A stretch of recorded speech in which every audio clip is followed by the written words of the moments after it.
Welcome to science and fun 9th-10th। मैं दीक्षा कौशल, आपकी chemistry educator, आज आपके लिए लेके आई हूँ salts and pH in everyday life. बेटा लास्ट टाइम हमने किया था एसिड, बेसिस एंड सॉल्ट्स, जिसमें से एसिड्स के बारे में जाना, बेसिस के बारे में जाना, इनकी केमिकल रिएक्टिविटी जानी, और फिर हम आए थे सॉल्ट्स पे।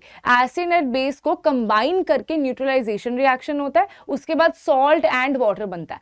सॉल्ट सिर्फ नमक नहीं होता, ठीक है, सॉल्ट सिर्फ नमक नहीं होता, बहुत तरह के हमारे पास सॉल्ट होते हैं। उन्हीं में से कुछ बहुत इंपॉर्टेंट सॉल्ट आपकी एनसीईआरटी में गिवन है, जो आपके पेपर में डेफिनेटली पूछे जाते हैं। एक क्वेश्चन तो आता ही आता है इसमें से।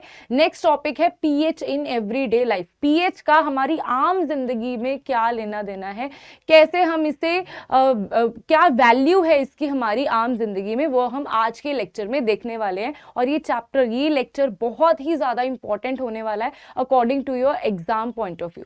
सो अभी शुरू करते हैं फटाफट से। First is common salt. देखो सबसे पहला जो सॉल्ट हम पढ़ने वाले हैं वो है कॉमन सॉल्ट। क्या है? नमक। नमक खाते हो, ठीक है। नमक कुकिंग में ज्यादा हो जाए, कम हो जाए तो एकदम से टेस्ट चला जाता है। और नमक के हमारी बॉडी में भी बहुत सारे यूजेस हैं, ठीक है। हमारे नर्व इंपल्सेस को जनरेट करने में उसके बहुत सारे यूजेस हैं। एक सोडियम पोटाशियम पंप होता है जो आप हायर क्लासेस में जाके पढ़ते हो, उसमें इस चीज का बहुत जरूरी होता है।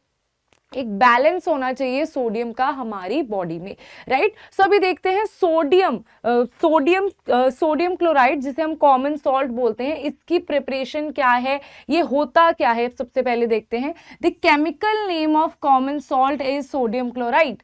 The chemical name sodium common salt का जो केमिकल नेम है, हम तो केमिस्ट्री पढ़ रहे हैं तो कॉमन सॉल्ट ये आम लोगों के लिए है सॉल्ट, ठीक है। हमारे लिए हम उसको कॉमन सॉल्ट बोल देंगे, लेकिन इसका केमिकल नेम क्या होता है? बड़ा मशहूर नेम है ये, क्या है? Sodium chloride, that is NaCl। Sodium and chloride का आयंस का कॉम्बिनेशन होता है sodium chloride. Common salt is neutral salt. देखो Na पॉजिटिव है एंड यहाँ पे क्या है? Cl नेगेटिव है, तो आपस में चार्जेस बैलेंस हो चुके हैं, तो ये क्या है? एक न्यूट्रल सॉल्ट होता है, राइट। सो नेक्स्ट इज, इसके बाद देखते हैं, इसका इन्होंने फॉर्मूला दिया हुआ है। देन इन द लेबोरेटरी इसकी प्रिपरेशन कैसे होती है। अगर आप इसको लैब में प्रिपेयर करना चाहते हो तो आप इसे कैसे प्रिपेयर करोगे? तो लैब में प्रिपेयर करने के लिए हम NaOH को यूज करेंगे एंड देन HCl। ये क्या है? एक एसिड है, और ये क्या है? एक बेस है। इन दोनों के बीच में क्या हो जाएगा?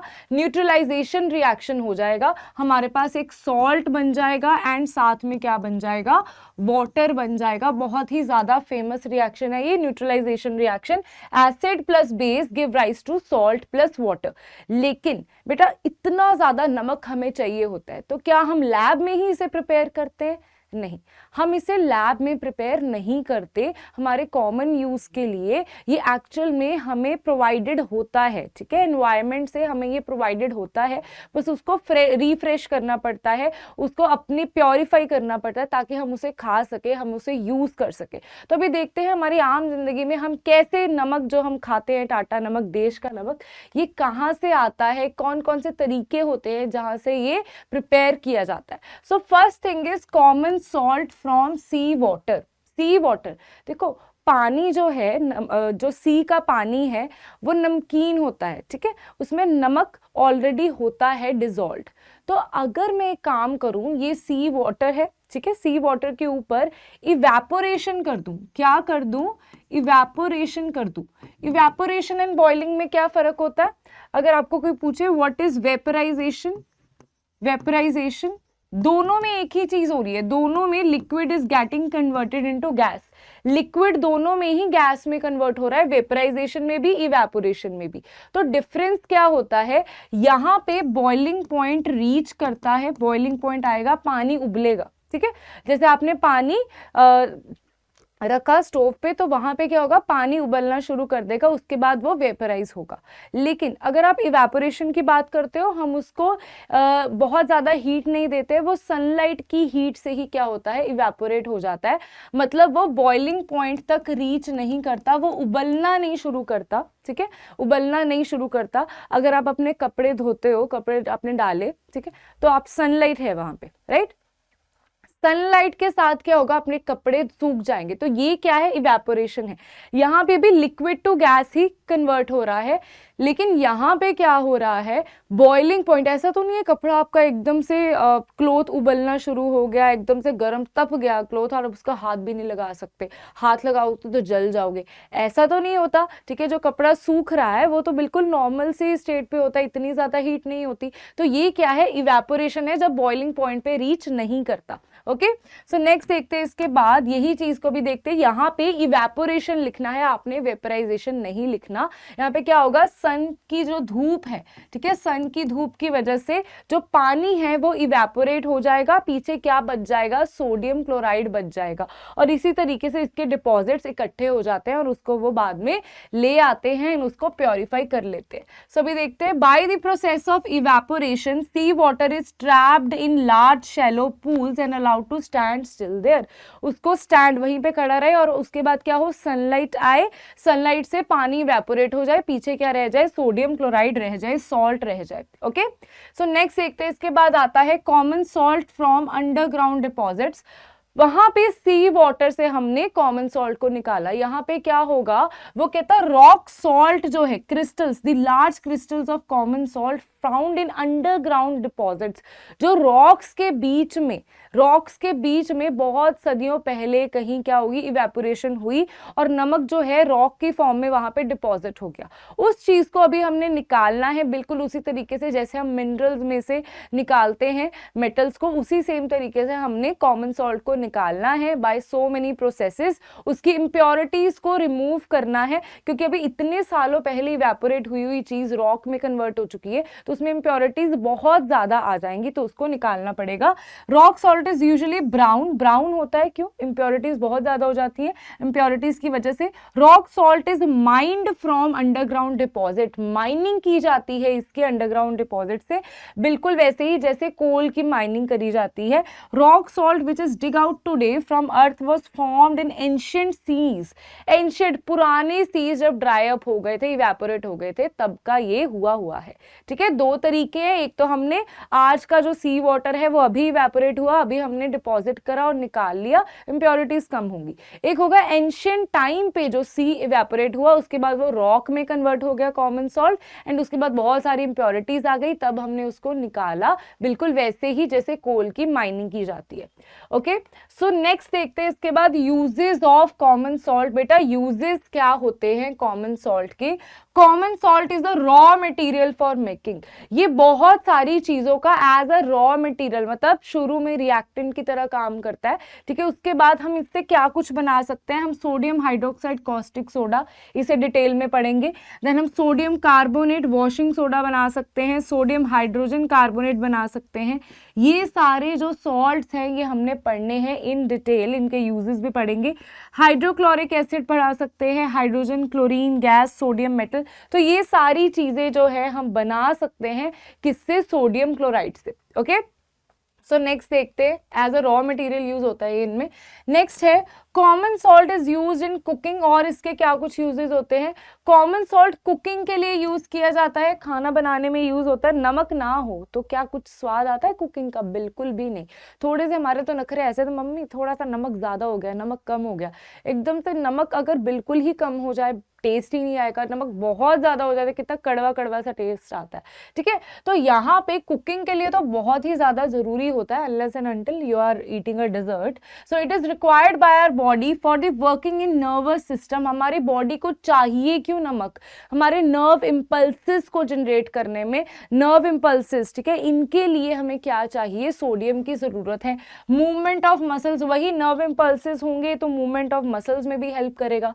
And the production of hydrochloric acid, hydrochloric acid जो है हमारी स्टमक में, ठीक है, डाइजेस्टिव सिस्टम है, उसके बीच में हमें चीजें पचती कैसे हैं, क्योंकि यहाँ पे क्या है, हाइड्रोक्लोरिक एसिड है। तो हाइड्रोक्लोरिक एसिड बनाने में कौन हेल्प करता है? जब हम सोडियम खाते हैं, नमक खाते हैं, जब आयंस की फॉर्म में वो टूट जाता है, Na positive and Cl negative में वो टूट जाता है, तो Na पॉजिटिव की वजह से क्या होता है, हमारे पास इस चीज में हेल्प करता है। Na positive and Cl negative यहाँ पे आ गया। ठीक है, तो ये कॉमन आयन इफेक्ट होता है जब हम हायर क्लासेस में पढ़ेंगे, जिसकी वजह से अब एक और चीज होती है, sodium potassium pump. Sodium potassium pump which is very very very important, बहुत ही इंपॉर्टेंट चीज होती है, आपके सिलेबस में नहीं है ये। तो सोडियम पोटाशियम मतलब सोडियम एंड पोटाशियम आपस में एक्सचेंज होते रहते हैं, एक पंप मेंटेन करके रखते हैं ताकि हमारी बॉडी की फंक्शनिंग बिल्कुल प्रॉपर हो जाए। ओके, सो नेक्स्ट देखते हैं, इसके बाद आता है common salt is used as preservative in pickles. ठीक है, अचार इन सभी चीजों को प्रिजर्व करने के लिए कॉमन सॉल्ट को बीच में डाला जाता है। अचार अपनी एक साल में एक बार ही बनाते हैं, ठीक है, तो उसके अभी उसके खराब होने के चांसेस ज्यादा हैं, तो वहां पे ऑयल डाला जाता है उसको प्रिजर्व करने के लिए, नमक डाला जाता है। ठीक है, ये सारी चीजें इसमें डाली जाती है। इन प्रिजर्विंग मीट एंड फिश, तो ये आम सा प्रिजर्वेटिव था जो पहले के जमाने में, आजकल तो और भी बहुत सारे प्रिजर्वेटिव्स आ चुके हैं। ठीक है, पहले जमाने में ये चीज यूज की जाती थी, आज भी अगर हम इसे यूज करें तो that is way better than those chemical preservatives जो हम आज यूज करते हैं। Okay, common salt is use in manufacture of soap, soap की मैन्युफैक्चर में यूज होता है। देखो जो सोप होता है ना, वो होता क्या है, सोप इज कार्बोक्सिलिक एसिड का आपने कार्बोक्सिलिक एसिड पढ़ा होगा कार्बन एंड इट्स कंपाउंड्स में, तो इसका ही अगर हमारे पास CH3COOH इज कार्बोक्सिलिक एसिड, अगर यहाँ पे H की जगह में Na को रिप्लेस कर दो तो यहाँ पे ये क्या बन जाएगा, ये बन जाएगा sodium salt of carboxylic acid. तो जो सोप्स होते हैं वो सोडियम सॉल्ट ही होते हैं बड़े बड़े कार्बोक्सिलिक एसिड में, मतलब यहाँ पे तो मैंने छोटा सा CH3 लिखा है, वहां पे सोप्स में चेन बहुत हाई हो जाती है, लाइक कितनी चली जाती है C37 और समथिंग, इतने ज्यादा कार्बन रिक्वायर्ड होते हैं सोप के लिए। ओके, सो सोप की मैन्युफैक्चर में सोडियम का यूज होता है क्योंकि ये क्या है, soap is what, sodium salt of carboxylic acid. Next is common salt is use in manufacture, ये हो गया। Common salt is use in melting ice, देखो आइस को मेल्ट करने के लिए कैसे यूज होता है, इसके मेल्टिंग पॉइंट को लो किया जाता है। ठीक है, अगर आप आइस को वैसे ही मेल्ट करना शुरू कर दोगे, यहाँ जहाँ पे बहुत ज्यादा ठंड होती है वहां की बात कर रहे हैं, तो आइस को जब मेल्ट करते हैं वो क्या करते हैं, नमक वहां पे छिड़क देते हैं। वहां पे क्या होगा, नमक जब आइस के साथ कंबाइन करेगा फिजिकली तो ये क्या करेगा, उसके मॉलिक्यूल्स को इस तरीके से रीअरेंज कर देगा। उसकी आइस की एक केज लाइक स्ट्रक्चर होती है, ice has cage like structure, again आप हायर क्लासेस में पढ़ोगे, केज लाइक स्ट्रक्चर होती है। तो यहाँ पे क्या होगा, आइस जो है, आइस है आपके पास, नमक आया साथ में, उसने उसके बॉन्ड्स को कुछ इस तरीके से शफल किया, उसकी रीअरेंजमेंट कुछ इस तरीके से करी कि उसका मेल्टिंग पॉइंट जो है वो कम हो जाएगा और वो इजीली मेल्ट हो जाएगी हमारी आइस। ओके, सो आइस को मेल्ट करने में ये यूज होता है on the roads during winter in cold countries, हमारी कंट्रीज में नहीं, जहां पे बहुत ही ज्यादा ठंड होती है उन कंट्रीज में इस चीज को यूज किया जाता है। Next salt is sodium hydroxide, sodium hydroxide is what, caustic soda बेटा, ये होता है कॉस्टिक सोडा। ठीक है, कॉस्टिक सोडा इसका आम नेम है। सोडियम हाइड्रोक्साइड, सोडियम हाइड्रोक्साइड मतलब Na sodium, hydroxide is OH। ठीक है, सोडियम हाइड्रोक्साइड को हम देखते हैं, सोडियम हाइड्रोक्साइड की क्या कुछ बातें हैं, इस तरीके का दिखता है सोडियम हाइड्रोक्साइड के वो है क्रिस्टल्स हैं ये। ठीक है, तो अभी देखते हैं नेक्स्ट, सोडियम हाइड्रोक्साइड जो है it is commonly known as caustic soda, जैसे मैंने आपको बताया। ठीक है, पैलेट्स होते हैं किसके, सोडियम हाइड्रोक्साइड के, एक तो पानी की फॉर्म में भी आता है, ये पैलेट्स की फॉर्म में है। ठीक है, तो यहाँ पे देखते हैं ये एज अ सॉल्ट की बात कर रही हूँ। तो सोडियम हाइड्रोक्साइड का फॉर्मूला बता ही दिया है मैंने तुम्हें, अभी आगे और इसकी इंपॉर्टेंट चीजें पढ़ते हैं। और क्या इंपॉर्टेंट चीजें हैं, प्रोडक्शन, सबसे पहले हम क्या करते हैं, प्रिपरेशन देखते हैं, प्रिपेयर किसी भी सॉल्ट को हम देख रहे हैं, पहले उसकी प्रिपरेशन करेंगे, फिर उसकी प्रॉपर्टीज करेंगे, फिर उसके यूजेस करेंगे, ऐसे ही ये सीक्वेंस चलने वाला है। तो पहले है प्रोडक्शन ऑफ सोडियम हाइड्रोक्साइड, इसकी प्रोडक्शन कैसे की जाती है, sodium hydroxide is prepared by electrolysis, electrolysis की जाती है किसकी, concentrated aqueous solution of sodium chloride यानी ब्राइन की। ठीक है, यानी ब्राइन की। व्हाट इज ब्राइन, अगर हम NaCl में पानी डाल दें और वो चीज कॉन्सेंट्रेटेड फॉर्म में हो तो उसे हम क्या बोलते हैं, कॉन्सेंट्रेटेड मतलब जिसमें पानी कम हो। ठीक है, तो वो कॉन्सेंट्रेटेड सोल्यूशन हो, उस चीज को हम क्या बोलते हैं कि ये है हमारे पास ब्राइन।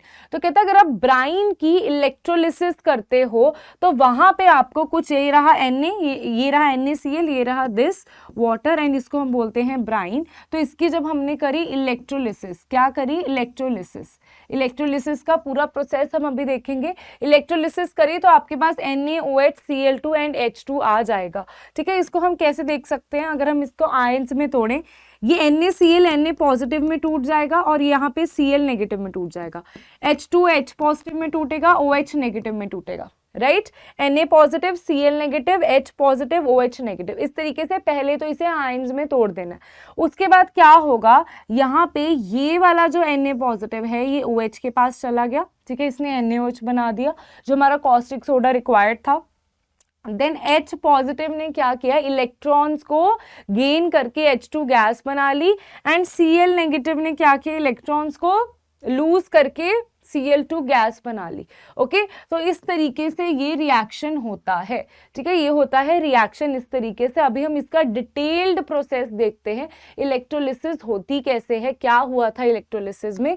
सो लेट्स सी क्या हुआ था। देखो, केटायन जो होता है, केटायन हम सबको पता है दैट इज पॉजिटिव आयन, और कैथोड जो होती है वो नेगेटिव होती है, ठीक है। Cation is positive ion, cathode is negative electrode. ये चीज में बच्चे बहुत कंफ्यूज हो जाते हैं, बच्चे क्या बड़े भी बहुत कंफ्यूज होते हैं, ठीक है। इस चीज में तो कंफ्यूजन हो ही जाती है। तो आपने कैसे याद रखना है कि केटायन पॉजिटिव है, अगर केटायन पॉजिटिव है तो अनायन क्या होगा, नेगेटिव होगा, और अगर केटायन पॉजिटिव है तो कैथोड क्या होगी, नेगेटिव होगी, और अगर कैथोड नेगेटिव है तो एनोड क्या होगी, पॉजिटिव होगी। आपने सिर्फ इन शॉर्ट याद क्या करना है कि केटायन पॉजिटिव है, दैट्स इट।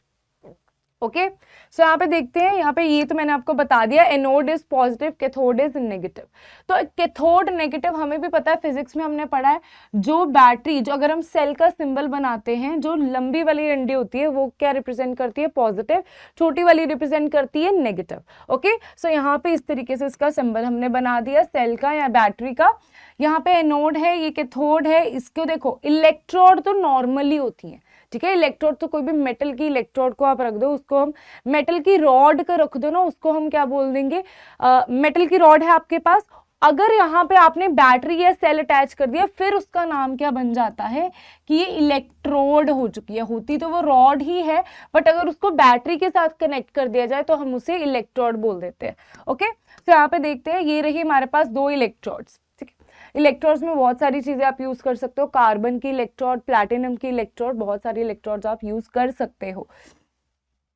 तो नाउ नेक्स्ट इज, ये रहा इलेक्ट्रोड, ये रही इलेक्ट्रोड, और यहाँ पे हमने क्या डाला, ये कहता हमने यहाँ पे डाला ब्राइन सोल्यूशन। ब्राइन सोल्यूशन मतलब NaCl डाला आपने प्लस H2O डाला, ठीक है, NaCl डाला प्लस H2O डाला। तो यहाँ पे क्या होगा, कहीं कहीं तो Na पॉजिटिव होगा, फिर यहाँ पे Cl नेगेटिव भी जाएगा, फिर यहाँ पे H पॉजिटिव भी होगा, OH नेगेटिव भी होगा, सोल्यूशन में जाएगा। तो इस तरीके से आयंस टूटे होंगे, टूट चुके होंगे, ठीक है।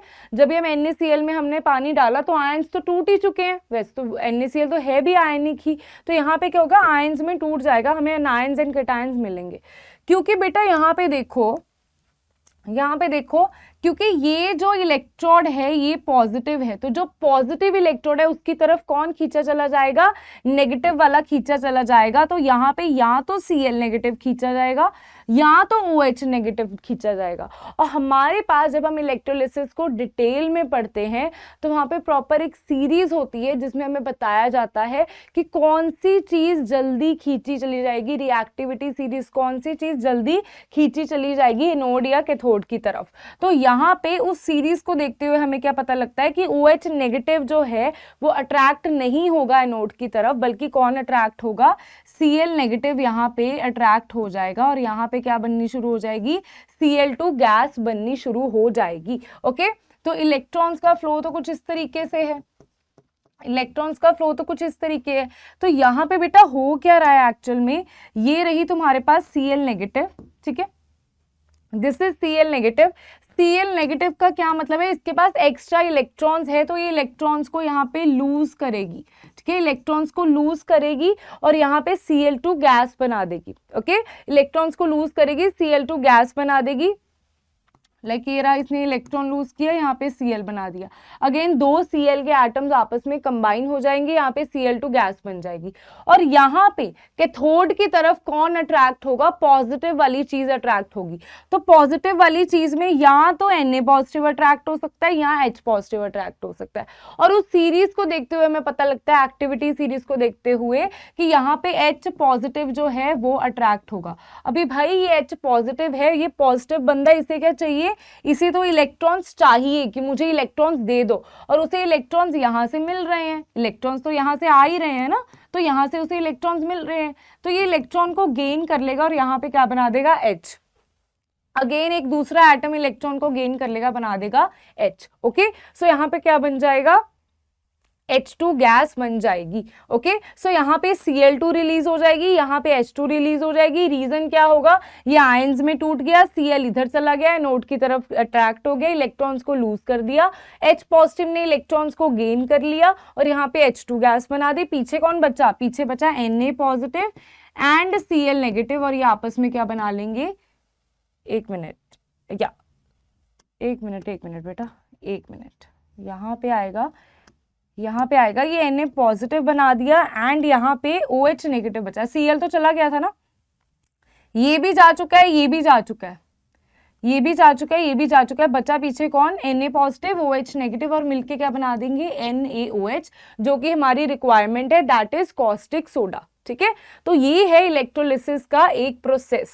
तो यहाँ पे उन्होंने वही बताया कि डिप्लीटेड ब्राइन जो है वो बाहर निकल जाएगी और यहाँ पे NaOH आपका यहाँ से निकल जाएगा।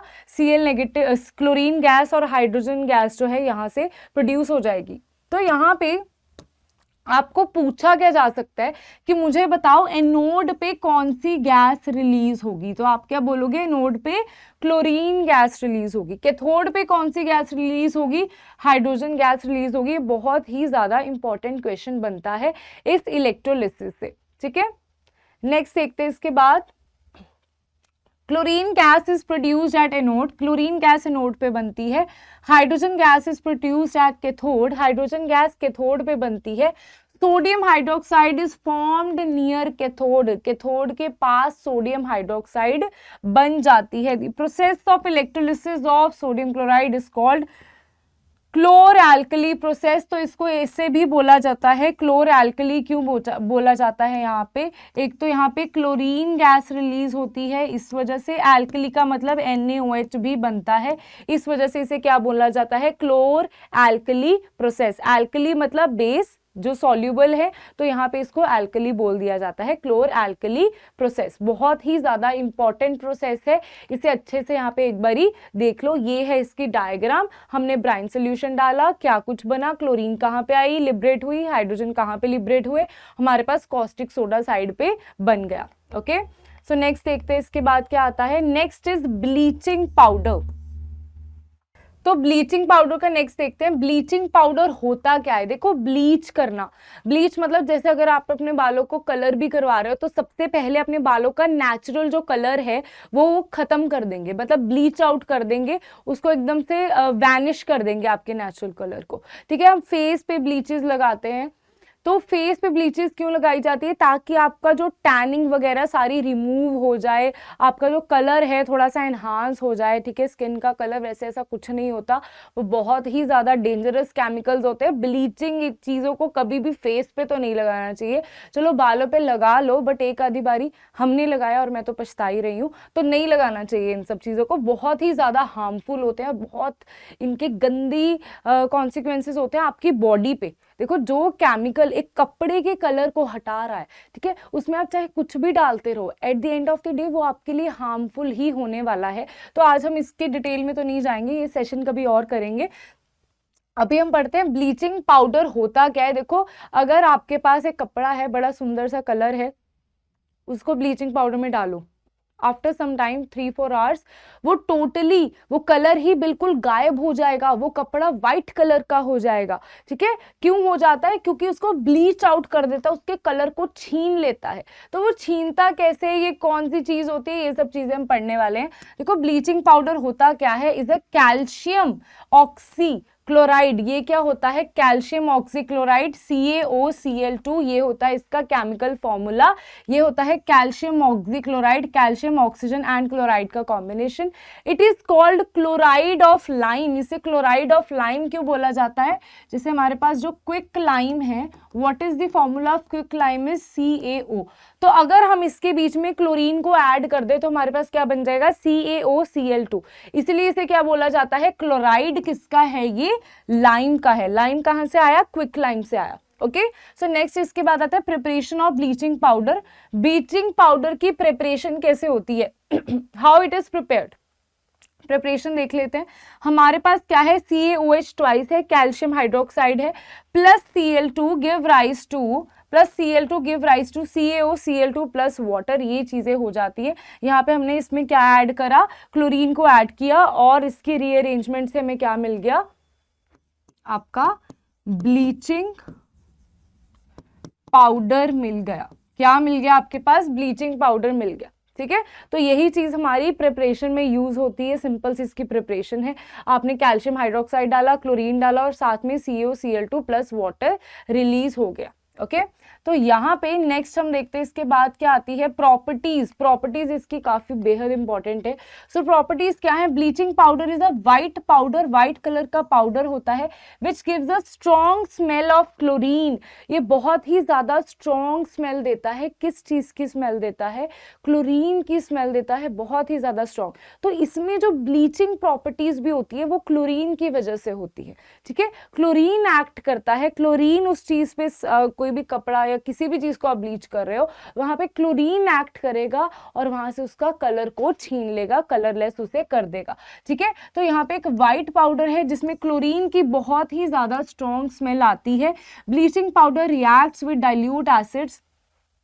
अगर आपके घर में ब्लीचिंग पड़ा हो, ब्लीचिंग पाउडर नहीं होगा may be, but bleaching creams होती हैं। ठीक है, तो अगर आपके घर में पड़ा हो तो एक बार इसको स्मेल करके देखना, उसकी स्मेल इतनी ज़्यादा स्ट्रॉन्ग होती है कि आपको चढ़ भी जाती है कभी कभी। तो वो स्मेल किस चीज़ की होती है, वो क्लोरीन की वजह से होती है वो स्मेल। ठीक है, तो bleaching powder reacts with dilute acids to produce chlorine gas. तो कहता है ये CaOCl2 किसके साथ रिएक्ट करता है, डाइल्यूट एसिड्स। किसके साथ रिएक्ट करता है, डाइल्यूट एसिड्स के साथ रिएक्ट करता है और क्या बना देता है, कहता क्लोरीन गैस को प्रोड्यूस कर देता है। यहाँ पे तो इसने सॉल्ट बना दिया, देन क्लोरीन गैस बना दी, देन वाटर बना दिया। ठीक है, तो क्लोरीन गैस को रिलीज कर देता है। तब हमें क्या पता लगता है, क्लोरीन गैस आई तो इसका मतलब क्लोरीन गैस का कुछ तो फंडा है इस चीज में। क्लोरीन गैस तो बहुत ही ज्यादा मतलब इंपॉर्टेंट हो जाती है ब्लीचिंग एजेंट पे। द रियल ब्लीचिंग एजेंट कहता है रियल ब्लीचिंग एजेंट CaOCl2 पूरा का पूरा नहीं है। इसमें से असली काम कौन कर रहा है, हीरो कौन है इसमें, Cl है, क्लोरीन है। Chlorine due to its oxidising property, ये क्या करता है, चीजों को ऑक्सीडाइज कर लेता है, ऑक्सीडाइज करके उनको उनमें से कलर को निकाल लेता है, छीन लेता है, उनपे इस तरीके से रिएक्शन प्रोड्यूस करता है। ठीक है, तो the some coloured substances turn colourless when oxidised by chlorine. तो ये क्या करते हैं, कुछ सब्सटेंसेस बिल्कुल ही कलरलेस हो जाते हैं या मैले हो जाते हैं अगर हम वहां पे ब्लीचिंग एजेंट को यूज करते हैं। तो किसके एक्शन से हो जाता है, ऑक्सीडाइज बाय। अगर आपसे पूछा जाए what is the main bleaching agent in bleaching powder, तो यू विल से क्लोरीन। अगर आपका ऑप्शन आ जाए क्विक लाइम कि आपके पास CaO है, Cl2 है, पूरा का पूरा नहीं, ऑल ऑफ दिस, ऐसे करके आपके पास ऑप्शन आ जाए तो आप क्या टिक करोगे, chlorine is the main bleaching agent in all this. This is because chlorine gas itself is difficult to store and utilise. देखो क्लोरीन गैस को हम स्टोर नहीं कर सकते, उसके बाद उसको कपड़े पे कैसे यूज करोगे, क्लोरीन गैस फेंकोगे उसके ऊपर, ऐसे तो सारे ही यहाँ पे केमिस्ट बन जाएंगे, है ना, केमिस्ट सारे के सारे बन जाएंगे। सभी क्या करेंगे, घर पे क्लोरीन गैस आ रही है उसको वजह से यूज कर रहे हैं, फिर तो बहुत ही बढ़िया हो जाएगा। बट ऐसा नहीं होता, हर किसी के पास वो स्किल नहीं होगी कि वो क्लोरीन गैस को इस तरीके से यूज कर सके ताकि वो उनके लिए हार्मफुल ना हो। तो क्लोरीन गैस को एक चीज क्विक लाइम के साथ जोड़ के एक चीज बनाएगी ब्लीचिंग पाउडर, जिसमें से क्लोरीन निकलती है, वो एक्ट करती है उस चीज पे एंड आपका काम इजी कर देती है, क्योंकि क्लोरीन को इटसेल्फ डिफिकल्ट होता है स्टोर करना एंड उसको यूज भी करना। Next is uses of bleaching powder. कहाँ कहाँ यूज किए जाते हैं, कॉटन को ब्लीच करने में यूज किया जाता है, लिनन एंड टेक्सटाइल, ये सारे कपड़े वगैरह को, वुड पल्प को ब्लीच करना मतलब उनके गंदी इम्प्योरिटीज या गंदमंद को हटा के उसको एकदम से साफ कर देना। कॉटन एकदम व्हाइट कलर का होता है, क्यों होता है, इसी वजह से उसे ब्लीच किया जाता है। ठीक है, bleaching powder is use for disinfecting drinking water. तो आपने देखा होगा, मैं चंडीगढ़ में 4-5 साल रही हूँ, तो वहाँ पे क्या है, क्लोरीन, आप जब पानी पीते हो तो आपके हल्के से क्लोरीन का भी स्मेल आती है, आपको डिफरेंट सी स्मेल आती है। तो एक्चुअल में वहाँ पे क्या होता है, क्लोरीन को यूज़ किया जाता है जर्म्स को डिसइंफेक्ट करने के लिए। ठीक है, ताकि वो पानी बहुत बढ़िया हो हमारी हेल्थ के लिए, बट एक मिनिमल अमाउंट में उसको यूज़ किया जाता है ताकि वो हार्मफुल ना हो हमारे लिए। ठीक है, तो बहुत सारी जगहों पर इस चीज़ को यूज़ किया जाता है। Bleaching powder is use for manufacture of chloroform, chloroform की मैन्युफैक्चर में भी इसे यूज किया जाता है। ठीक है, कैसे, वो हम बाद में देखेंगे, अभी मैं नहीं देखते। ठीक है, तो यहाँ पे क्लोरोफॉर्म होता क्या है, जैसे CH4 है, इस पे हमने Cl2 ब्लीचिंग पाउडर से आया, तो ये क्या बना देगा, CHCl3, तो ये क्या है, हमारा क्लोरोफॉर्म है। ठीक है, नेक्स्ट देखते हैं, bleaching powder is use for making wool unshrinkable. जो वूल होते हैं उनको अनश्रिंक, ताकि वो श्रिंक ना हो जाए, जो वूल के कपड़े होते हैं, वुलन के कपड़े होते हैं, वो श्रिंक हो जाते हैं। तो उसके बीच में किस चीज को पहले ही यूज किया जाता है, ब्लीचिंग पाउडर को यूज किया जाता है।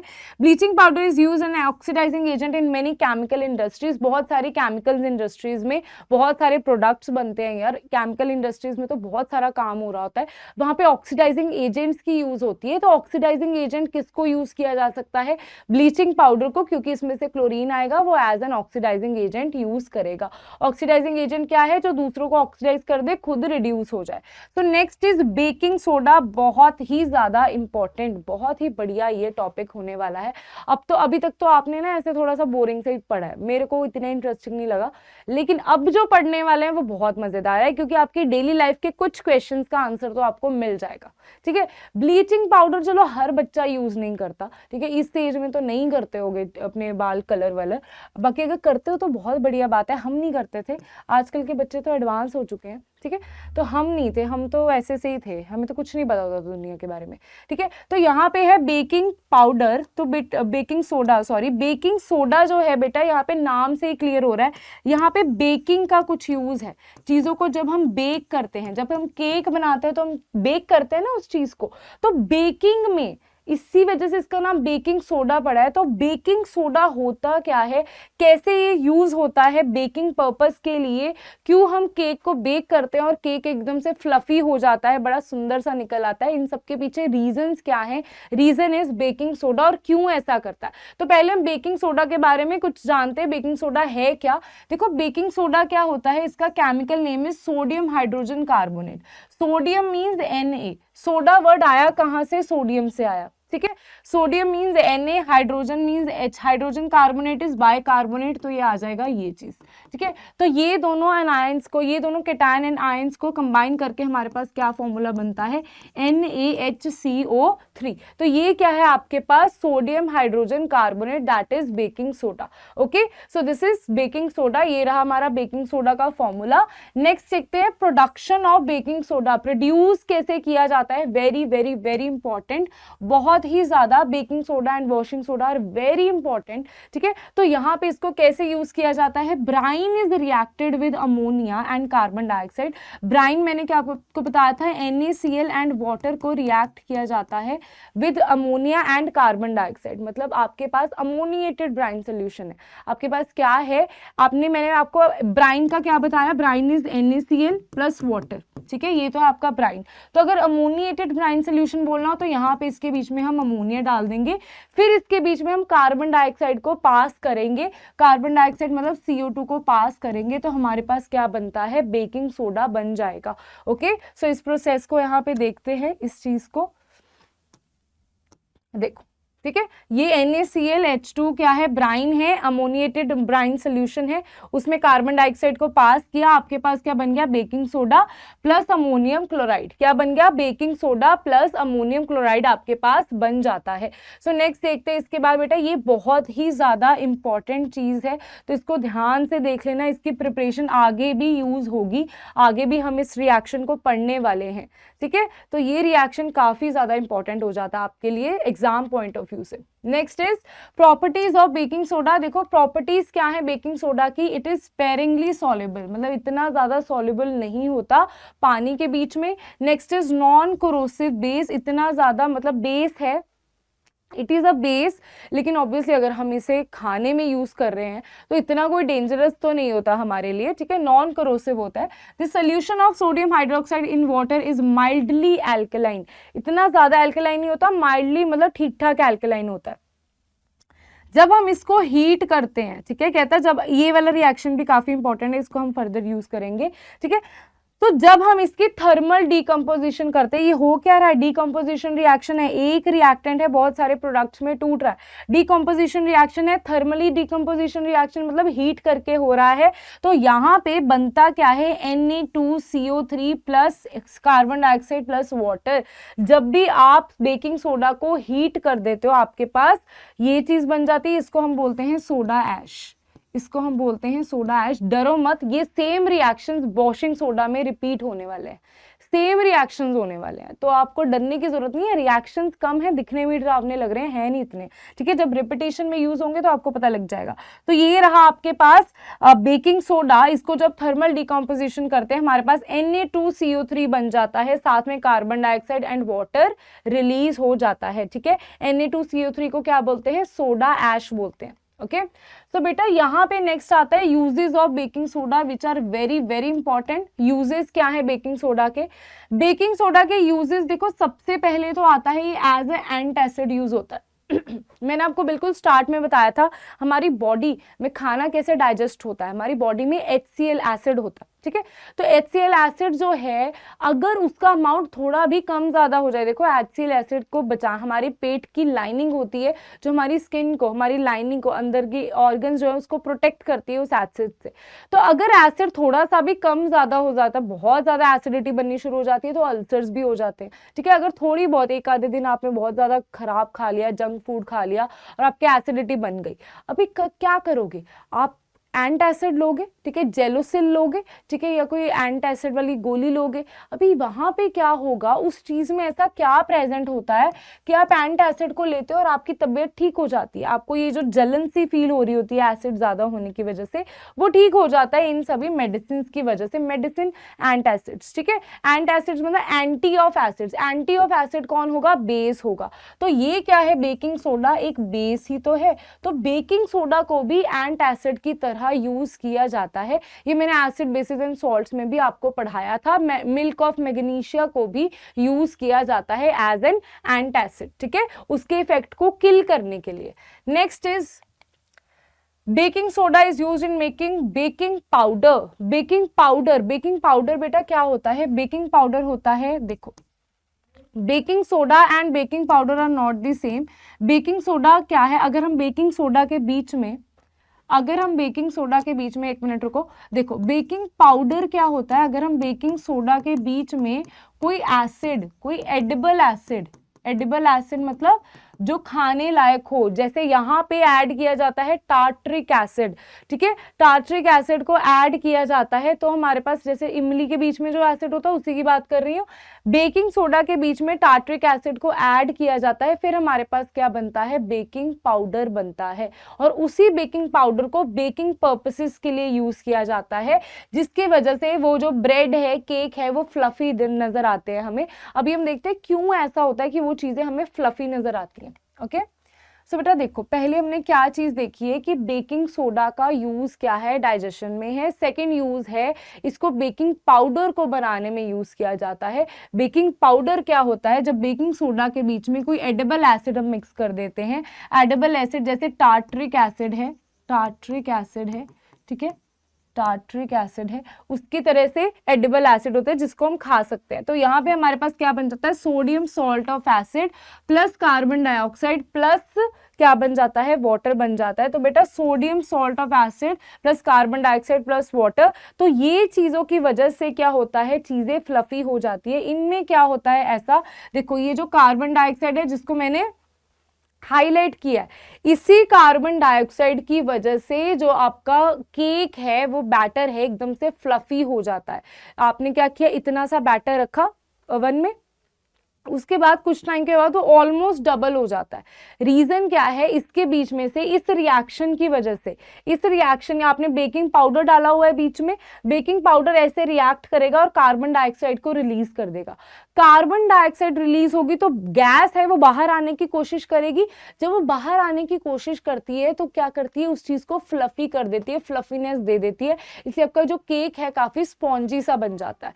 ठीक है, तो what is the reason behind that? The reason is carbon dioxide. और ये क्वेश्चन बहुत ही ज्यादा इंपॉर्टेंट है, क्यों जो केक है वो फ्लफी हो जाता है, ऐसा क्या होता है बेकिंग पाउडर में, उसमें कार्बन डाइऑक्साइड रिलीज होती है। आप ये वाला रिएक्शन लिखोगे, फिर कार्बन डाइऑक्साइड को हाईलाइट करके आप बताओगे कि इस कार्बन डाइऑक्साइड का रोल क्या है।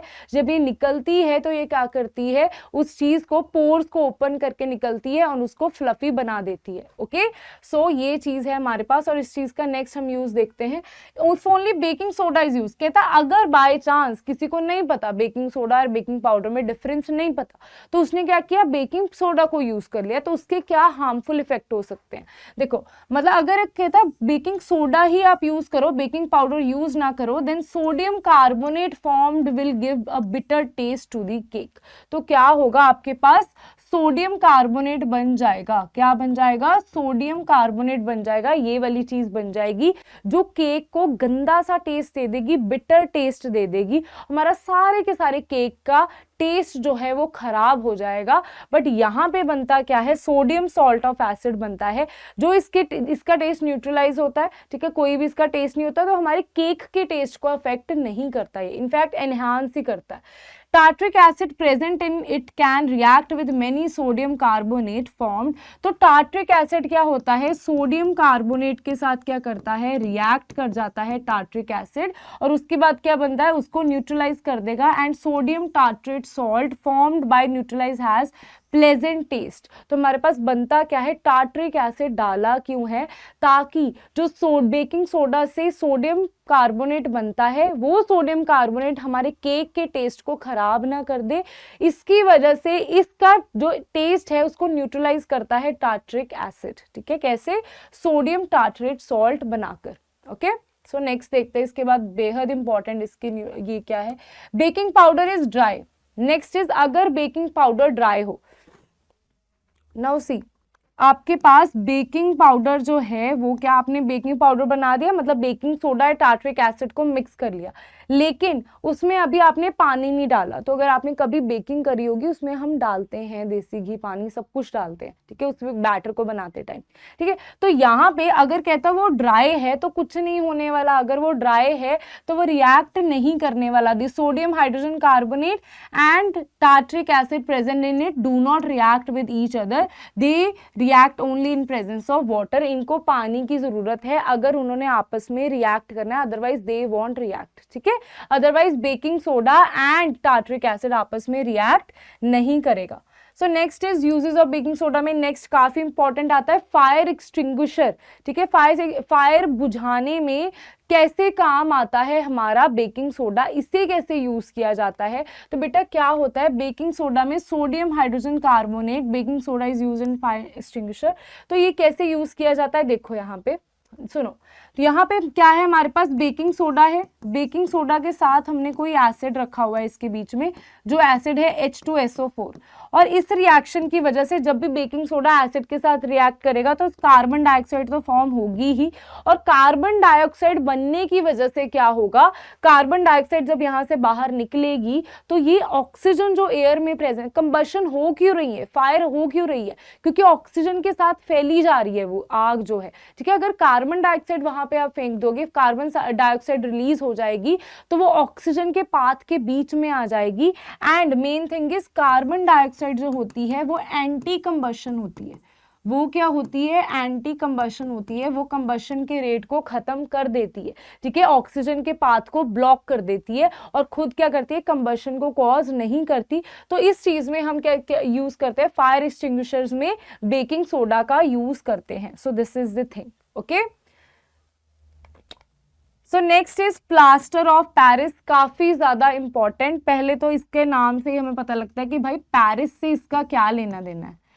पेरिस, क्या ये पेरिस में मैन्युफैक्चर हुआ था, क्या इसका पेरिस से लेना देना है? तो पेरिस से इसका कुछ खास लेना देना नहीं है, बस उस टाइम में जब ये प्लास्टर ऑफ पेरिस का यूज बहुत ज्यादा होना शुरू हो गया था, इसको हम ना लैंग्वेज में हम अपने घरों में इसको पीओपी का बोलते हैं कि पीओपी का डेकोरेशन करवाना है, पीओपी यूज करवानी है, तो वो क्या होता है, प्लास्टर ऑफ पेरिस की ही बात कर रहे होते हैं। तो पेरिस से इसका क्या लेना देना है? ये जो प्लास्टर ऑफ पेरिस है ये फायर को कैच नहीं करती, ठीक है। तो वहां पे उस टाइम पे लंदन में बहुत ही ज्यादा फायर रेज होनी शुरू हो गई थी, और उसके बाद पेरिस वालों ने ये सोचा क्यों ना हम अपनी सारी वॉल्स को पीओपी से पेंट कर दे, क्योंकि पीओपी फायर को कैच नहीं करती। तो इसमें पीओपी की मैन्युफैक्चरिंग पेरिस में बहुत ज्यादा बढ़ गई थी, इस वजह से इसका नाम क्या दे दिया गया, प्लास्टर तो है बट ये किस चीज का है, किस पेरिस में बहुत ज्यादा इसकी माइनिंग होती थी, बना जाता था, इस वजह से क्या बोला जाता है, प्लास्टर ऑफ पेरिस। जस्ट इस वजह से इसका नाम प्लास्टर ऑफ पेरिस है।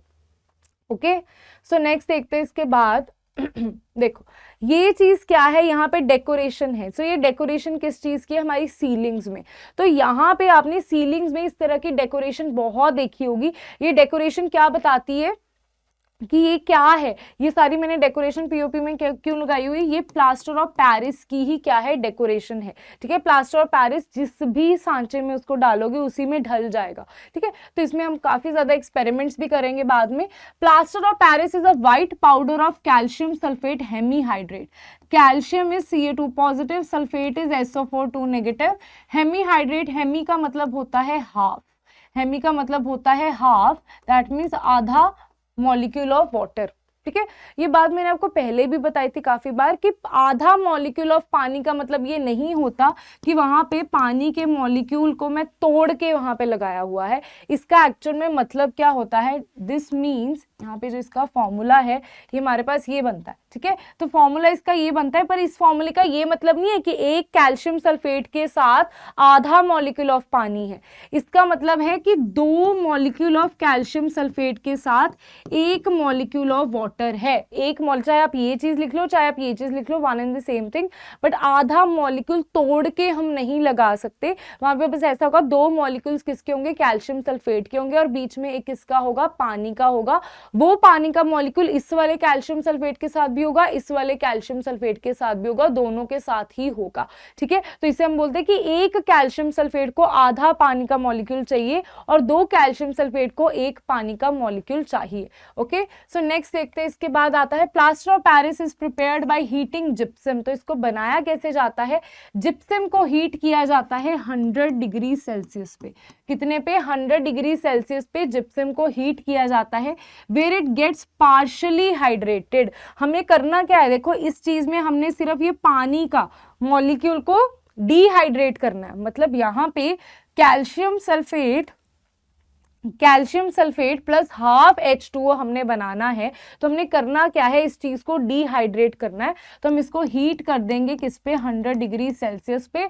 और ये पॉइंट देखा गया है कि 100 डिग्री सेल्सियस पे इसकी पार्शियली डिहाइड्रेट हो जाता है। अगर हम टेम्परेचर कम ज्यादा कर दे तो हो सकता है पानी का पूरा ही मॉलिक्यूल खत्म हो जाए और ये पीछे सिर्फ कैल्शियम सल्फेट ही रह जाए। तो यहाँ पे ये मेंशन करना कि 100 डिग्री सेल्सियस और 373 केल्विन बहुत ही ज्यादा जरूरी है। और आपको ये पूछा भी जा सकता है सीधा क्वेश्चन में, कौन से टेम्परेचर पे इसको हीट करना चाहिए ताकि आपको पीओपी मिल जाए, प्लास्टर ऑफ पेरिस मिल जाए। This is what, this is gypsum.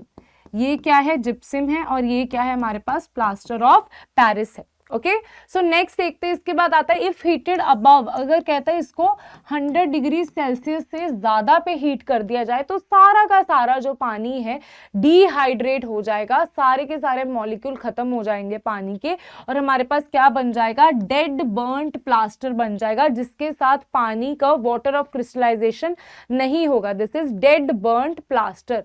क्या बोलते हैं, जिसमें बिल्कुल ही ज्यादा क्या हो जाए, बिल्कुल ही डिहाइड्रेशन हो जाए पानी की, पार्शली डिहाइड्रेट ना हो, पूरा का पूरा डिहाइड्रेट हो जाए, इट गेट्स फुली डिहाइड्रेटेड, पूरा का पूरा डिहाइड्रेट हो जाए। ओके।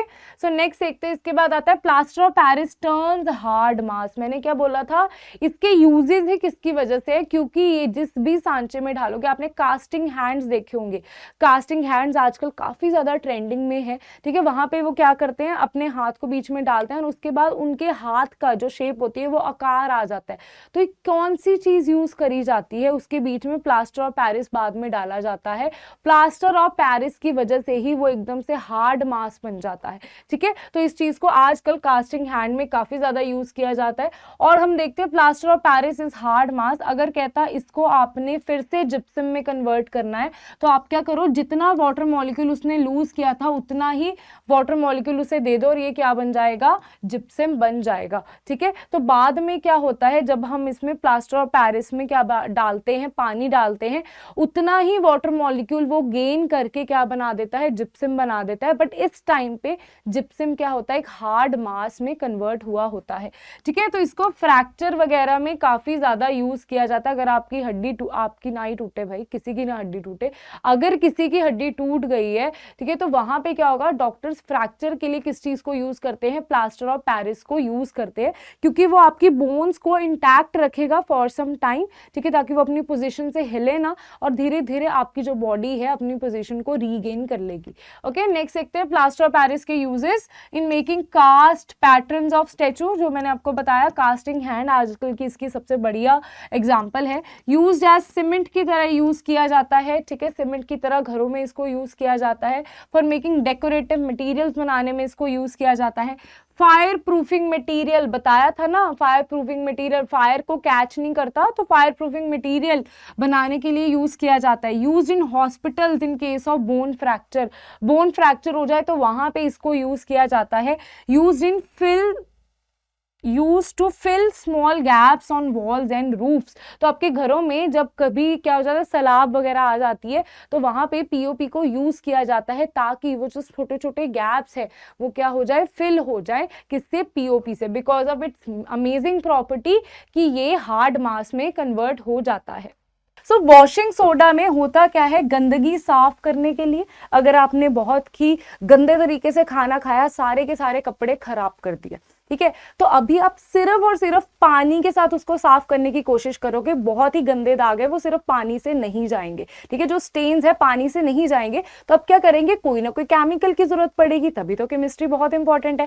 केमिकल की जरूरत पड़ेगी, तो हम कौन सा केमिकल यूज करेंगे, वॉशिंग सोडा का यूज करेंगे। इन टर्म्स ऑफ जो भी हमें डिटर्जेंट्स वगैरह मिलते हैं उनमें वॉशिंग सोडा का कुछ कंटेंट होता है। Okay, so now let's C washing soda का केमिकल फॉर्मूला क्या है, इसका केमिकल नेम क्या है। इसका केमिकल फॉर्मूला होता है Na2CO3 10H2O। कहां से आया, सोडियम। वॉशिंग सोडा की बात करें तो इसमें सोडियम तो होगा ही, राइट, सोडियम वहां से आ गया। कार्बोनेट, देखो कार्बोनेट क्या होता है, CO3 नेगेटिव, ये इसका अनायन है। बाई कार्बोनेट होता है HCO3 नेगेटिव, ये चीज याद है। तो अभी क्या करते हैं, सोडियम कार्बोनेट, सोडियम मतलब Na positive, carbonate is CO3 negative. तो इसका अगर फॉर्मूला बनाए तो बनेगा Na2CO3। इसके साथ 10 डेकाहाइड्रेट, डेका मतलब 10, hydrate is H2O molecules, 10 water of crystallisation लगा दिए हैं, ठीक है। पहले कौन सा बैठा था, Na2CO3, उसके साथ क्या कर दिया, वाटर ऑफ क्रिस्टलाइजेशन लगा दिए 10, कितने लगाए, 10 water of crystallisation in washing soda. इस चीज को याद रखना है। Next is soda ash. देखो अगर यहां में मैं बोलूं कि यहां पे आप Na2CO3, क्या इसे भी वॉशिंग सोडा बोलते हैं, नहीं, इसे वॉशिंग सोडा नहीं बोलते। ये क्या होता है, एनहाइड्रस फॉर्म। एनहाइड्रस फॉर्म यानी ये क्या होता है, सिर्फ और सिर्फ एनहाइड्रस सोडियम कार्बोनेट, जिसमें वाटर ऑफ क्रिस्टलाइजेशन नहीं लगा होता, इसी वजह से इसे क्या बोलते हैं, soda ash. What is the name of this thing, Na2CO3 is what, soda ash. So now let's see what is the preparation. देखो इसके प्रिपरेशन के 3 स्टेप्स होते हैं। पहले हम क्या बनाएंगे, बेकिंग सोडा, खाने पीने में जो काम आता है। उसके बाद हम क्या करेंगे, इससे H को हटा देंगे, H को हटा देंगे और क्या करेंगे, सोडा ऐश बना देंगे। पहले हमने क्या किया, बेकिंग सोडा, जो कि बहुत ही ज्यादा इंपॉर्टेंट सॉल्ट है, उसके भी एक डेडिकेटेड वीडियो है, वो भी आप जरूर देखना। बेकिंग सोडा से हमने क्या किया, सोडा ऐश को बनाया। ओके, देन हमने क्या किया, हमारा वॉशिंग सोडा, यहाँ पे क्या करना है, सिर्फ 10 वाटर ऑफ क्रिस्टलाइजेशन लगा देने और आपके पास क्या बन जाएगा, आपका चाहा हुआ product, that is washing soda. So एक एक करके इसकी प्रिपरेशन को देखते हैं। फर्स्ट इज कैसे हम बेकिंग सोडा को बनाते हैं। तो ये सेम रिएक्शन किस में भी यूज हो जाएगा, बेकिंग सोडा की प्रिपरेशन में भी यूज हो जाएगा। देखो इन तीनों स्टेप्स को हम क्या बोलते हैं, सॉल्वे प्रोसेस बोलते हैं। तो सॉल्वे प्रोसेस का सबसे पहला जो स्टेप है कि हमने बेकिंग सोडा कैसे बनाना है, दिस इज बेकिंग सोडा। ये बनाएंगे कहाँ से, हम बनाएंगे ब्राइन के अमोनिकल सोल्यूशन से। ब्राइन इज व्हाट, अगर आपने कॉन्सेंट्रेटेड NaCl, अगर आपने कॉन्सेंट्रेटेड सोल्यूशन लिया है, पानी लिया, उसके बीच में नमक डालते गए, ठीक है, बहुत ही ज्यादा कॉन्सेंट्रेट कर लिया उस चीज को, तो उसे क्या बोलते हैं, brine solution. Brine is what, नमक को डाल दो किसके बीच में, पानी के बीच में, brine, this is brine. Brine solution में हमने क्या किया, अमोनिया को डाला, अमोनिया इज दिस, ठीक है, तो उसे हम क्या बोल देते हैं, ammoniacal brine solution. Ammoniacal Bryan solution में हमने कार्बन डाइऑक्साइड को पास किया, तो हमारे पास क्या बना, एक तो बन गया हमारे पास बेकिंग सोडा और उसके साथ बन गया हमारे पास ammonium chloride. Okay, so next देखते हैं उसके बाद हमने किस चीज को उठाया, यहां से इस बेकिंग सोडा को हमने साइड पे रखा, उसको फिल्टर किया और उसके बाद हमने क्या किया, इसको सेपरेट करके फिल्टर करके हमने क्या किया, इसको हीट कर दिया। और हीट करके देखो डीकॉम्पोजिशन रिएक्शन देखा था, थर्मल डीकॉम्पोजिशन क्या होती है, एक कोई रिएक्टेंट है उसको हीट किया और वो क्या हो गया, प्रोडक्ट में टूट गया, बहुत सारे प्रोडक्ट्स में, एक या दो से ज्यादा प्रोडक्ट में टूट गया। तो यहाँ पे मैंने क्या किया, बेकिंग सोडा लिया, उसको हीट करा, this is the sign of heat, heat करा तो ये किस में टूट गया, प्रोडक्ट्स में टूट गया। क्या कुछ बना मेरे पास, कार्बन डाइऑक्साइड बनी, पानी बना और हमारा सबसे ज्यादा मेन क्या बना, सोडा ऐश। पहले देखो first step was baking soda को बनाना, देन सोडा ऐश को बनाना। पहले स्टेप में हमने क्या किया था, अमोनिकल ब्राइन सोल्यूशन में से कार्बन डाइऑक्साइड को पास कर दिया था, उससे हमारे पास क्या बन गया था, बेकिंग सोडा बन गया था। देन हमने क्या किया, उसके बाद हमने बेकिंग सोडा को थर्मली हीट किया एंड हमारे पास सोडा ऐश बन गई। अभी कुछ नहीं करना, उसको रिक्रिस्टलाइजेशन करना है, यहाँ बोले क्रिस्टलाइजेशन करनी है। कैसे करनी है, उसके बीच में पानी को ऐड कर देना है और हमारे पास क्या बन जाएगा, हमारे पास washing soda, that is washing soda. तो ये हो गई थी इसकी प्रिपरेशन, जो कि 3 स्टेप प्रिपरेशन है, बहुत ही ज्यादा इंपॉर्टेंट है, तो ये आपको अच्छे से आनी चाहिए। Next is the properties, what are the properties of washing soda. First is it is white crystalline, देखा ही होगा, ठीक है।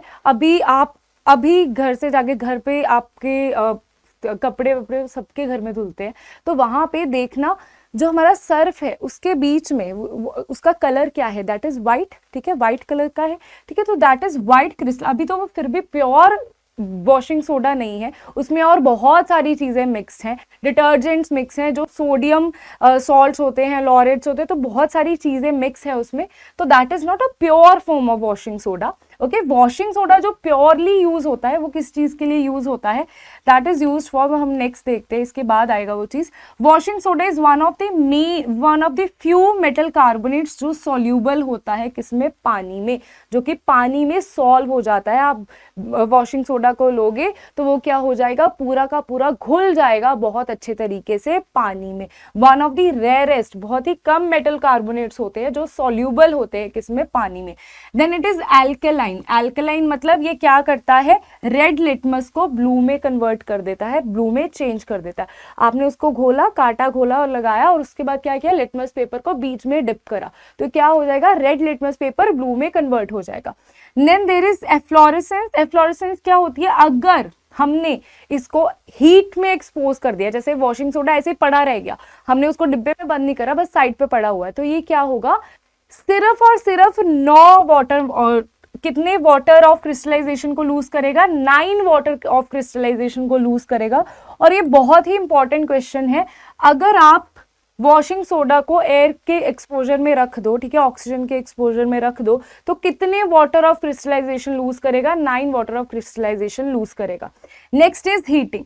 तो अगर हम इसको हीट करते हैं तो क्या होगा? हीट करने के बाद ये कन्वर्ट हो जाएगा Na2CO3 में कन्वर्ट हो जाएगा, बट इसके बाद इस चीज पे कोई इफेक्ट नहीं पड़ेगा, सोडा ऐश पे कोई इफेक्ट नहीं करेगा, सारे के सारे वाटर ऑफ क्रिस्टलाइजेशन को लूज जरूर कर लेगा, लेकिन उसके बाद जो ये सोडा ऐश बनेगी इस पे हीटिंग का कोई इफेक्ट नहीं होगा। Next is what are the uses? The uses are, ये क्या करता है? क्लींजिंग पर्पस होता है, ठीक है, कैसे क्लीन करता है? डर्ट को सॉल्यूबल अपने साथ क्या घोल मिल के उसके बाद क्या कर देता है? इसको रिंस ऑफ कर देता है। Then there is removing permanent hardness, this is very very very important use. देखो, परमानेंट हार्डनेस जानने के लिए पहले आपको पता होना चाहिए what is hard water and what is soft water. Hard water वो होता है जिसमें मिनरल्स बहुत ज्यादा होते हैं, सॉफ्ट वाटर वो होता है जिसमें मिनरल्स कम होते हैं। मिनरल्स ज्यादा होने की वजह से क्या होता है? जो भी हमने बीच में चीज डाली, सोप वगैरह कुछ भी डाला, तो वो कम फॉर्म कर लेते हैं। आपने देखा होगा अगर आपके एरिया में हार्ड वाटर आता है ना, तो वो फोम कम प्रोड्यूस करता है, वो कम प्रोड्यूस करता है, व्हाइट से कलर का बड़ी ही इरिटेटिंग सा सब्सटेंस होता है, वो प्रोड्यूस करता है। ओके, सो इसीलिए अगर हम सोडियम कार्बोनेट को परमानेंट हार्डनेस के लिए क्यों रिमूव करते हैं? अगर हम सोडियम कार्बोनेट को हार्ड वाटर के बीच में भी डालते हैं तब भी उसको कोई फर्क नहीं पड़ता, वो उसमें भी क्या हो जाता है? डिसॉल्व हो जाता है। इसलिए वो क्या करता है? परमानेंट हार्डनेस को रिमूव करता है। Sodium carbonate is used in the manufacture of glass जैसे हमारे पास लैब्स में जो बीकर्स होते हैं वो बहुत ही ज़्यादा हीट अगर उन पे पड़ जाए वो फिर भी उन पे कोई इफेक्ट नहीं पड़ता, उसको हम बोरोसिल के बोलते हैं, बोरोसिल के ग्लास है, ठीक है, जो लैब्स में पड़े होते हैं, केमिस्ट्री लैब्स में होते हैं। तो वो किस चीज़ के बने होते हैं? उसमें सोडियम कार्बोनेट यूज होता है उनकी प्रोडक्शन में, उनकी मैन्युफैक्चर में। Sodium carbonate is used in the manufacture of sodium compounds like borax. Borax जो है बहुत ही इंपॉर्टेंट सोडियम कंपाउंड है, जिसकी मैन्युफैक्चर में क्या यूज होता है? सोडियम कार्बोनेट यूज होता है। तो बेटा नेक्स्ट आता है पीएच इन एवरीडे लाइफ। तो उसमें सबसे पहला टॉपिक आता है पीएच इन डाइजेस्टिव सिस्टम, ठीक है। हमारा जो डाइजेस्टिव सिस्टम है, मैंने बताया उसमें HCl की जरूरत होती है। किस चीज की जरूरत होती है? हाइड्रोक्लोरिक एसिड की जरूरत होती है। तो ये जो हाइड्रोक्लोरिक एसिड है हमारी स्टमक में प्रेजेंट होता है, इसकी क्या पीएच होती है, इसका क्या यूज होता है, हमारे स्टमक में पीएच का क्या लेना देना है, वो सारी चीजें देखते हैं। अवर stomach produces hydrochloric acid of pH about 1.4 होती है उसकी पीएच। जो हमारे स्टमक में हाइड्रोक्लोरिक एसिड होता है उसकी पीएच इज 1.4। इस चीज को याद रखना है। The dilute hydrochloric acid helps in digesting our food, हमारे खाने को पचाने में हेल्प करता है, डाइजेस्ट करने में हेल्प करता है। तो इसीलिए अगर एसिडिटी हो जाए, हम कुछ चीजों का यूज कर लेते हैं, बेसिक चीजों का, ठीक है, लेकिन हमारी स्टमक में एसिड होना बहुत ही ज्यादा जरूरी है। हमारी स्टमक को कैसे हार्म नहीं करता? एक तो वो अपने काम में लगा रहता है, दूसरी वहां पे स्टमक की लाइनिंग भी होती है। The excess acid present in stomach causes indigestion which produces pain and irritation.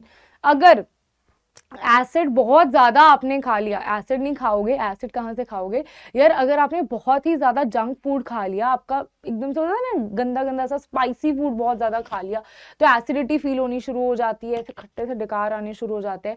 What is the reason behind that? कि आपको एसिडिटी शुरू हो गई है, जलन शुरू हो जाती है यहाँ पे, ठीक है। तो वहां की इसका मतलब है कि आपने कुछ गड़बड़ कर ली अपनी स्टमक के साथ। अभी क्या करो? एंटासिड लो, अपने स्टमक को ठीक करो। तो ऐसा नहीं है रोज ही जंक फूड खा रहे हैं और रोज ही एंटासिड लेते जा रहे हैं, उसके भी नुकसान होते हैं। तो इतना ज्यादा जंक फूड नहीं खाना चाहिए।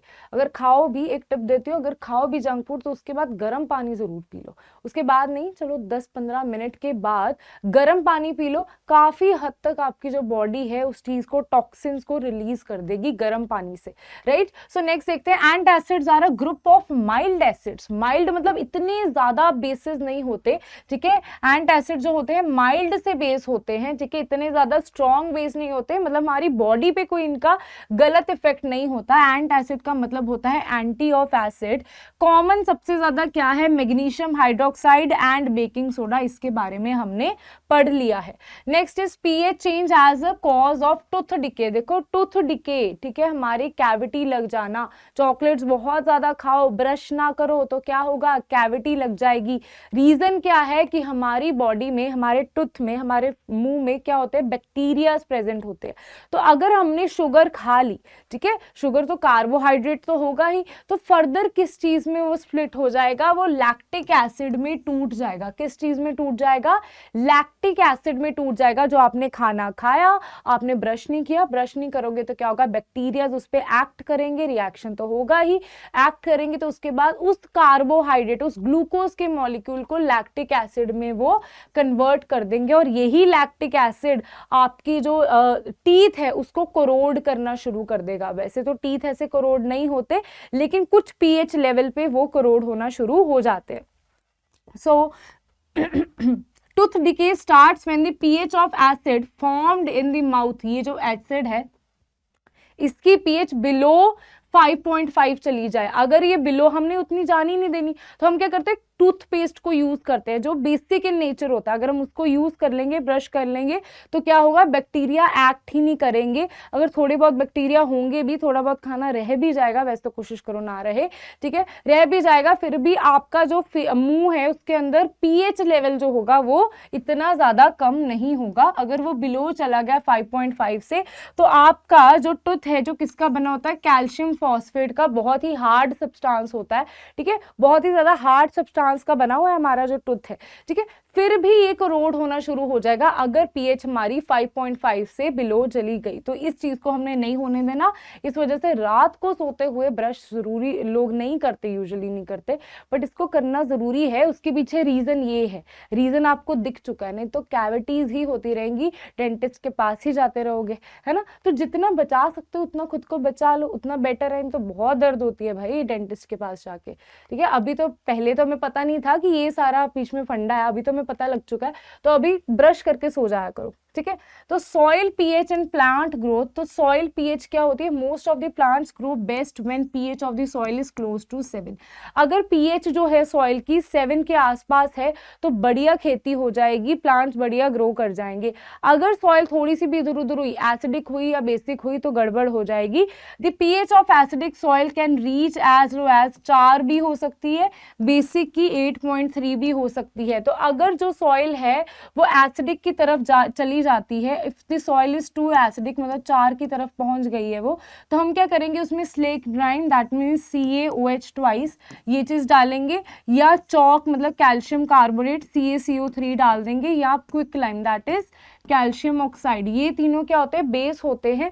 तो इन तीनों चीजों को हम डाल सकते हैं, किसी भी चीज को, उस सॉइल को, ताकि वो हमारे लिए हार्मफुल भी ना हो, खेती जिसमें हो रही है, और वो सॉइल है उसकी पीएच लेवल बढ़ भी जाए, मतलब वो बेसिक में कन्वर्ट थोड़ी सी तो हो जाए, ठीक है। अगर ये सॉइल बहुत ही ज्यादा बेसिक हो जाती है तो हम क्या करते हैं, उसमें कुछ डिकेइंग ऑर्गेनिक मैटर डालते हैं, जिनका जो नेचर है दैट इज ऑफ एसिडिक, ठीक है।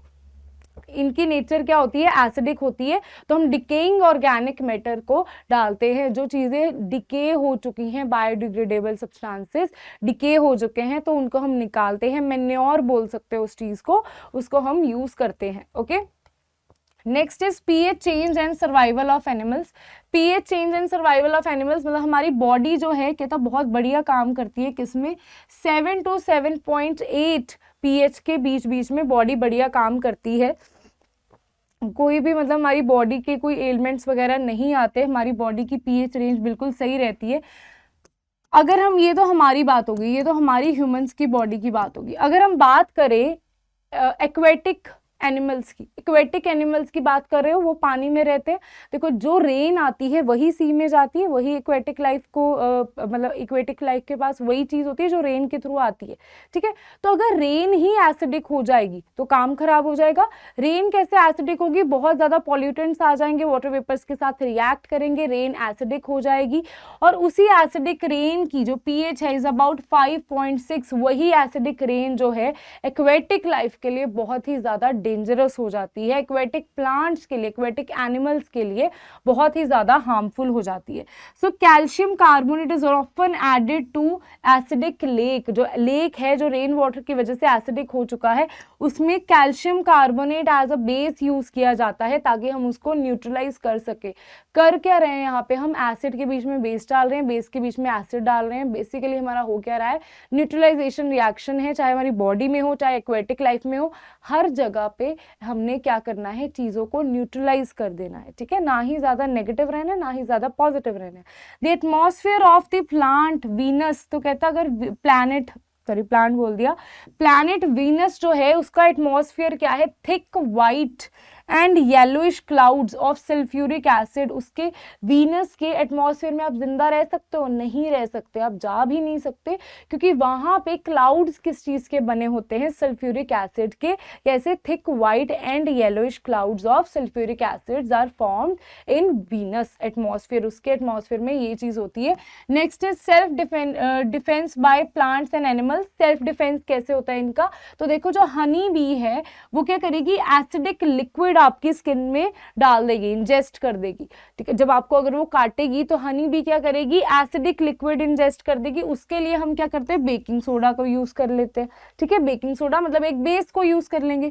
वास्प जो है वो क्या करेगी, उसके स्टिंग से क्या होता है, एल्कलाइन लिक्विड आता है हमारी स्किन में, तो उसके लिए हम विनेगर को यूज करते हैं, ठीक है। किस चीज को यूज करते हैं, विनेगर को यूज करते हैं ताकि हमारी स्किन को रिलीफ। अगर बेसिक चीज ज्यादा आ जाए तो हम एसिड को यूज करेंगे, एसिडिक चीज ज्यादा आ जाए बेसिक को, और एसिडिक मतलब ये नहीं कि आप ऐसे HCl को ही ऊपर डाल दोगे, मतलब वो काम नहीं करना। अरे भाई जो एसिड आपकी बॉडी सह सकती है उसी एसिड को डाल लें, जैसे विनेगर, विनेगर अभी आपकी बॉडी सह सकती है उस एसिड को, ठीक है, बट क्या नहीं सह सकती, HCl नहीं सह सकती। ऐसा नहीं वास में काटा आप एकदम से एसिड आ रहा है H2SO4 डाल दिया, काम खत्म, है ना, वो काम नहीं करना।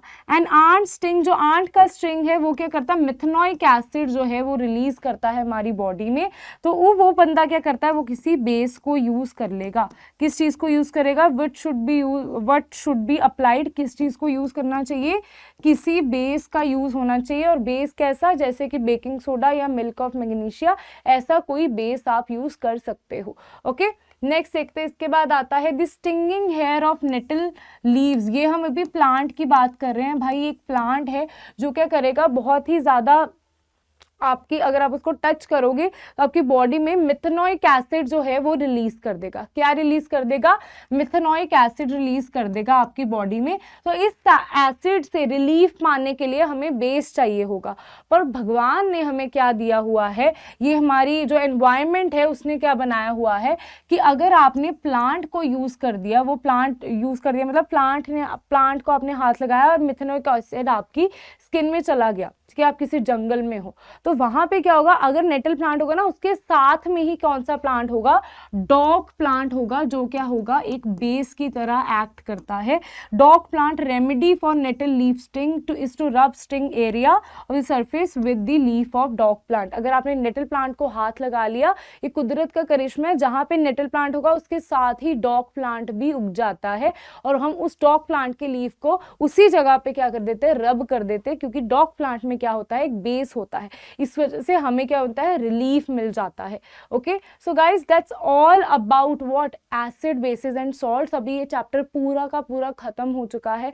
हमने एसिड बेसिस के बारे में पढ़ लिया, सॉल्ट्स के बारे में पढ़ लिया, इंडिकेटर, पीएच, सब चीजों के बारे में पढ़ लिया था। आज हमने सॉल्ट्स को भी कवर कर दिया, उसकी properties, everything we have covered here. और इस चीज के PDF नोट्स भी आपको मिल जाएंगे साइंस एंड फन ऐप पे, वीडियो लेक्चर्स भी मिल जाएंगे। अगर आपको डाउट्स और भी ज़्यादा हो रहे हैं तो आप इसकी लाइव क्लासेस को भी अटेंड कर सकते हो, अपने क्वेश्चंस पूछ सकते हो, असाइनमेंट सॉल्व कर सकते हो, और इसके टेस्ट तो दे ही सकते हो। तो guys keep learning and all the very best for your exam.